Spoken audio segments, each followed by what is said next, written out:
Hello to all you cool kids out there with your electric kites, and welcome back to a podcast by a pretentious Muppet who likes to share his thoughts about things. Today, I wanted to talk to you all about the ever so fun topic of ethical dilemmas, specifically the trolley problem.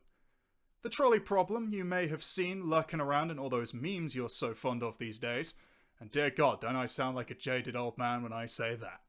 But the trolley problem didn't just come about as a way for us to say quirky and edgy things to each other. It is a legitimate ethical problem that we have used to test our ethical decision-making and lawmaking for a very long time. I thought what might be quite interesting as a little thought experiment is to deconstruct the various choices you can make in the trolley problem and see how they tend to test and justify our ethical decisions and the authority we use to back those up. But first of all, before we get into any of that stuff, what the hell is the trolley problem? Well, first up, the trolley problem actually concerns a train. I don't know why the word trolley shows up so much in it, other than them both used being vessels you use to transport various things. I don't know why it's called a trolley. Maybe it's an American thing. I don't know. I've never seen a trolley on a train, personally. Or maybe I have. Maybe it's the food cart thing. We're getting off topic.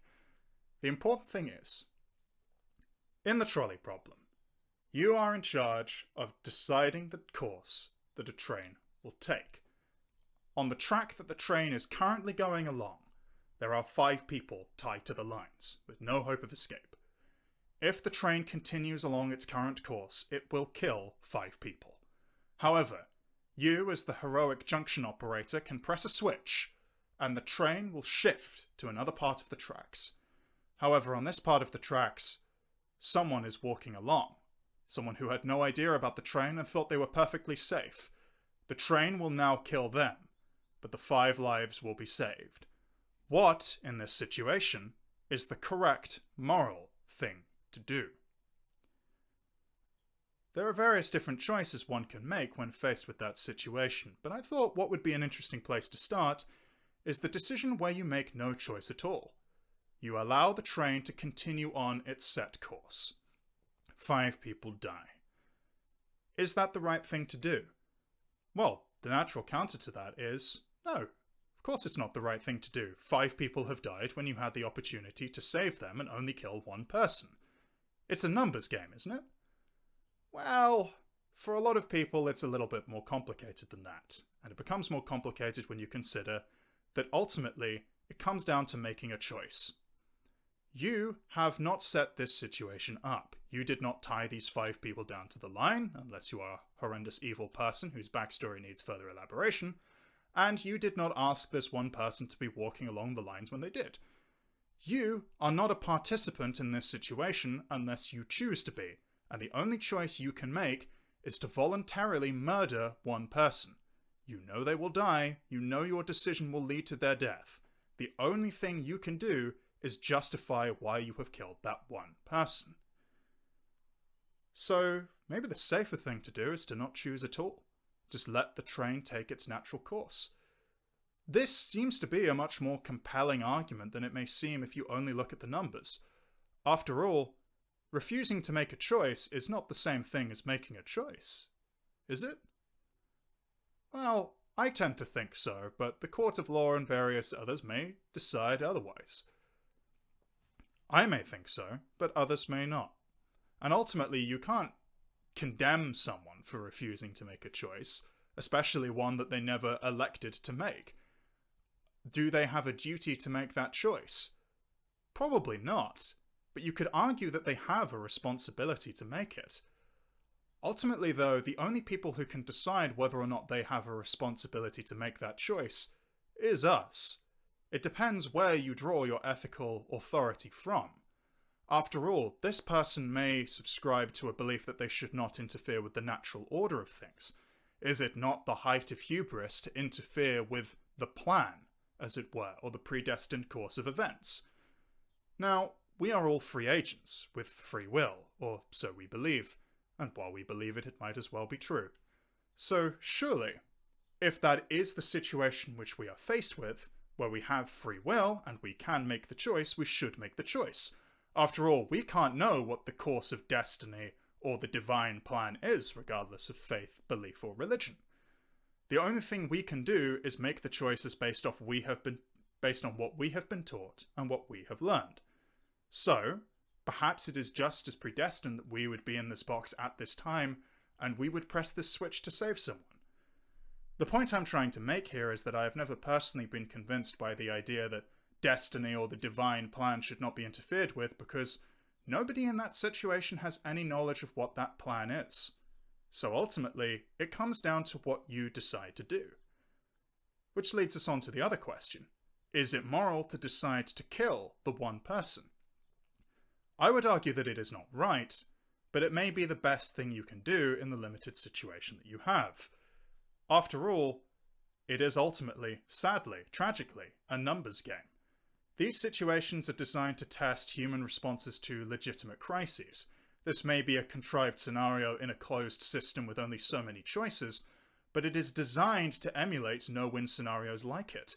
Like the criminal justice system, like war.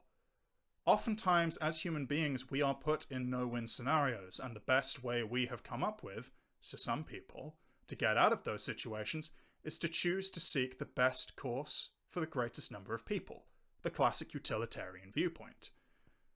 Do we have the right to make those choices, to decide one life is more valuable than all of the others, or vice versa?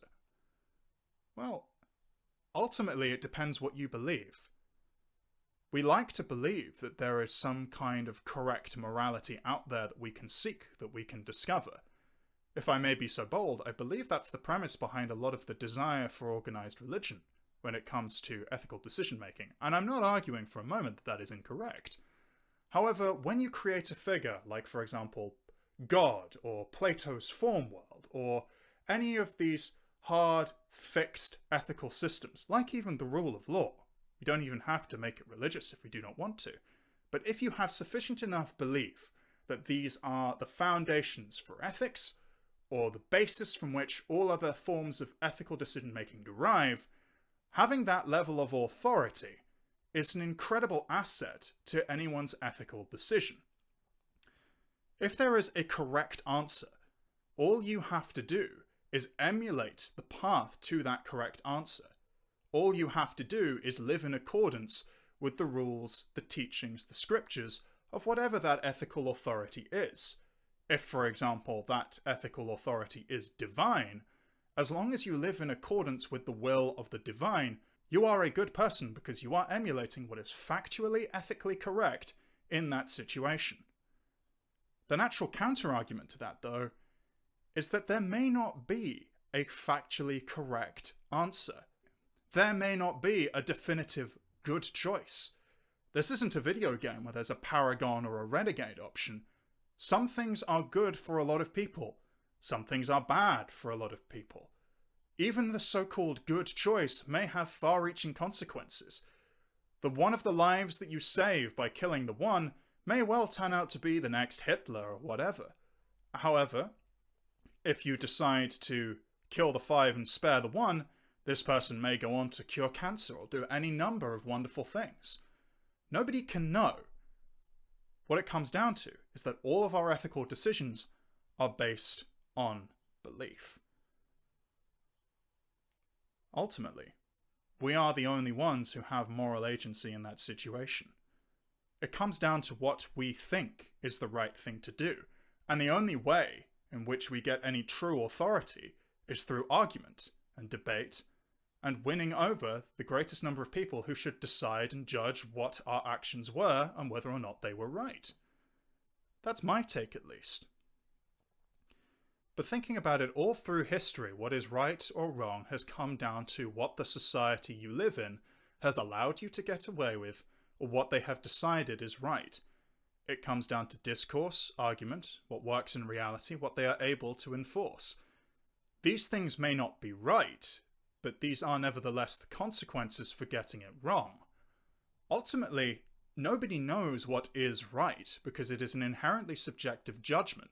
What is good for you might be awful for somebody else. Because it is subjective, it becomes a maddening problem. How do you decide what to do with wrongdoers? How do we find the right course of action for any situation when there will inevitably be disagreement? Ultimately, when you are faced with a situation like the trolley problem, or a no-win scenario, or any choice whatsoever, the only thing you can rely on is what you believe to be right and your ability to justify it. It may not be correct, it may not even be right, it may not even have been the best choice you could have made, but it is nevertheless the choice that you did. And as long as you can justify it, and as long as you genuinely believe in the choice that you are justifying, it's the closest anyone can get to deciding whether you are a good or bad person. But those are the two choices we make when the trolley problem is a closed system. What happens when we decide to think out of the box? After all, one of the first things that we as human beings do when presented with a closed set of choices is find a way to subvert them, to get around the problem. So perhaps the most supremely ethical thing to do in a situation where you're choosing between the lives of 5 or 1 is to find a way to make a different choice. One of the most popular and supposedly supremely ethical decisions you could make in this situation is to make yourself the one who is thrown in front of the train to stop it, to sacrifice your own life to save all 6. Is that the most ethical path? In many ways it is. You are the only one who has volunteered to be a part of this situation. You adhere to the rule of consent in that regard. You have also saved by far the most lives of any of the choices that were available to you. Maybe it is the most ethical course of action. However, it takes a very different turn when you present it as a choice. If the only 2 options you were presented with are divert the train to kill 1 or let the train go to kill 5, then the decision to throw yourself in front of the train may well be heroic because you have made it yourself. However, if it is a choice that somebody else has presented to you, it naturally comes across as the most ethical option. But is it the most ethical option? Because the person who has asked the question, the one who has established this scenario, has effectively asked you to sacrifice your life. In many ways, they have made the choice to kill you as well.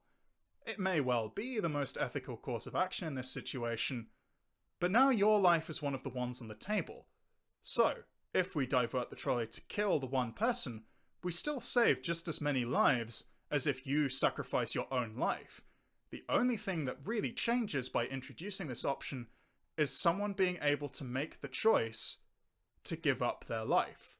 Ultimately, if that is an external force, it is completely irrelevant.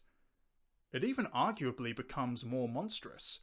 All of these people will be killed by accident or in a legitimate attempt to save somebody else. None of them have been asked to die. It is a tragic reality that we must accept, if any of them do. However, in this scenario, you are being actively asked to give up your life to make that sacrifice. You have to choose. The 1 person may also be sacrificing their lives to save others, but they don't get a choice in that scenario. They don't realize it's happening. Is it more cruel to ask somebody to die? Or is it more cruel to take it without them ever knowing? Another variation on this is deciding to push the 1 person in order to stop the train and save those lives. In that situation, you are the only force acting that is killing anyone. You have chosen to kill them. It is not your action leading to the result of them dying, you are voluntarily choosing to kill them. Is that the same thing as diverting the train to kill them? I would argue it is, but one of these seems much more brutal and much more shocking, and in many ways harder to forgive. Perhaps there's some notion that we can stop the train, or the train might stop, or nature might change its mind before it reaches the other one. There's that little subtle touch of hope that seems to absolve us from much of our guilt in that scenario. I suppose the ultimate point I'm trying to make with this one is the decision to sacrifice yourself is ultimately one that only derives true ethical value if you make it yourself. If someone demands it from you, or forces you to make it through circumstances beyond your control, it is arguably no more ethical. There is another thing to consider, though, with the decision to sacrifice yourself. As many of you may be thinking in that subversive way of trying to get around the ethical problem, how do we know that sacrificing our own lives will stop the train? Trains are really big and really fast, and generally speaking, aren't going to be too bothered if one poor schmuck gets in their way, especially if they're moving that quickly. Is this an unreasonable risk to take? You may well be sacrificing your life, but that sacrifice may not be enough, and it may still result in the deaths of many. Whereas if you had stayed in the comfort of your box and decided to press the switch, you at least have the knowledge that the action you take there will certainly save lives.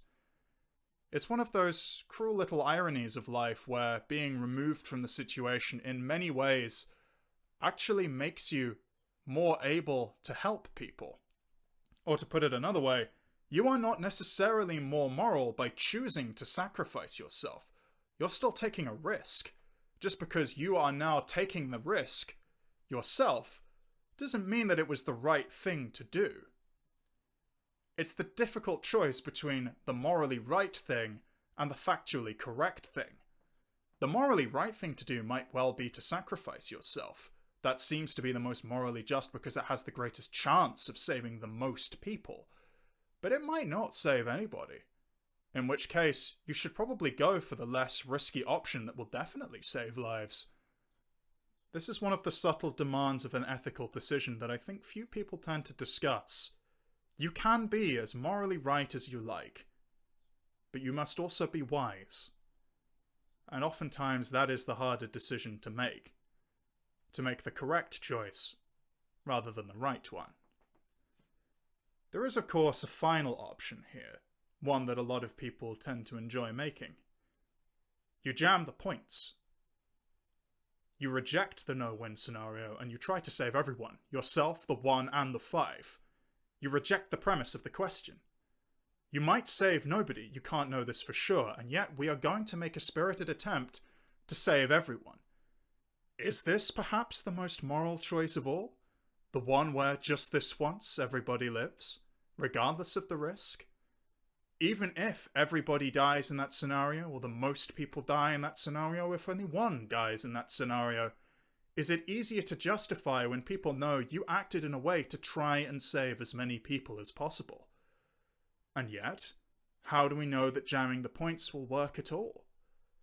First, again, it's that morally correct versus pragmatically sound option. How do we know that this is the right or correct choice to make? How do we know that what we are deciding to do will actually save lives? And yet we often take this risk. We plunge into the unknown. We don't know what's going to happen when we jam the points. We don't know what's going to happen when we break down an antiquated law, or we radically change the system, or we rebel or revolt. We don't know what's going to happen, and it may lead to dark and dire circumstances. And yet, every change throughout history has come from people rejecting a core premise of their lives. We have always lived under tyranny until the day we decided not to. A sacrifice was made for that, but we refused to allow ourselves to live in a system that constantly asks us that cruel question of whether we're okay to live like this. Any act of rebellion, whether it's in a closed system like this or in a genuine geopolitical situation, is likely to go horribly wrong for a lot of people. It's an enormous risk, and you have to take it upon yourself to decide whether or not it's worth it. Because is it worth the gamble? Is the risk worth potentially saving everybody? Ultimately, it links back to what I was saying before. I don't know the answer. Nobody does. Really, it's up to you. Thank you all for listening to my thoughts on the trolley problem. If you would like to hear more, please like and subscribe to this channel, and please check out the Patreon if you're curious about listening to my thoughts on a certain science fiction program with a blue box at its heart. I hope you've enjoyed my thoughts. If you have any counterpoints or things you would like me to consider or respond to, please leave a message in the comments. I'm always happy to hear from you guys. Thank you all very much for listening, and have a lovely day.